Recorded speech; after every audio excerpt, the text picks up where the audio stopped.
Fala galera, tranquilos? Estou começando agora a gravação do seu Enem 2024, toda a resolução dele separado em cada vídeo, né? Uma questão, beleza?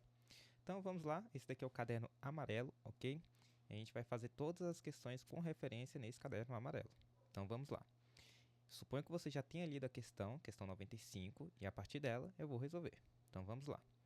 Na tirinha, a geladeira é necessária para fazer gelo, por quê? Aí você tem todas as alternativas aí, né? Primeiro a gente tem que entender qual que é a condição para que a gente consiga ter gelo, ok? Eu vou fazer aqui uma situação e vocês vão me guiar, vocês vão me dar as dicas, tá? Sobre como que eu posso fazer para ter gelo. Se eu tenho aqui um ambiente e eu coloco uma água, essa água ela está a uma temperatura de 0 graus Celsius. Pergunta, água líquida, tá? Essa água, ela está no formato sólido? Não, não está no formato sólido, Hugo. Essa água, ela tem que estar no estado sólido para ser formado gelo, para ser considerado gelo, ok. E como que ela pode se transformar em gelo? A única condição é que ela perca calor. Se ela perder calor, tá aqui, ó, perdendo calor aí. Enquanto ela perde calor, aquela água que estava a 0 graus Celsius vai se transformando de estado sólido, de estado físico. Vai passar de líquido para o estado sólido. Então, a partir desse momento, você vai ter a transformação daquela água líquida em cubinhos de gelo, perfeito? Então, a gente só pode ter a formação de gelo se houver algo que vai pegar aquele calor que está saindo, né, que está sendo transferido ali, aquela energia térmica sendo transferida da água líquida. Então, para que esse calor ele possa fluir, você deve sempre se lembrar que, para que haja calor, eu devo ter corpos com temperaturas diferentes. Se a água ela está a 0 graus Celsius e ela está perdendo calor, significa que eu tenho que ter algum outro meio que a temperatura dele tem que ser maior do que a temperatura, menor, né? Do que a temperatura da água no estado líquido. E por que tem que ser menor, Hugo? Porque o calor ele sempre vai fluir do de maior temperatura para o de menor temperatura.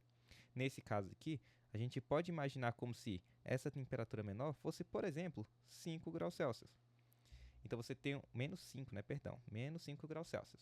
Porque agora, com o ambiente a menos 5 graus Celsius, como 0 é maior do que menos 5, o calor ele vai fluir da água no estado líquido para o ambiente que está a menos 5 graus Celsius. Esse seria um exemplo do que pode acontecer para ter a formação de gelo, perfeito? Ok, então a gente vai analisar agora as alternativas. Olha só. A temperatura interna do iglu é maior que a de solidificação da água.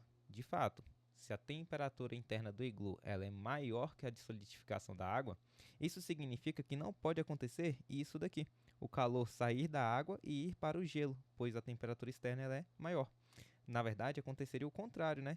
Você teria aqui, exemplo, um ambiente que está a 10 graus Celsius e o calor iria fluir do ambiente para o líquido. E aí você não teria formação de gelo, perfeito?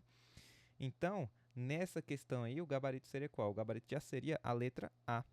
Mas vamos entender então a resposta, né?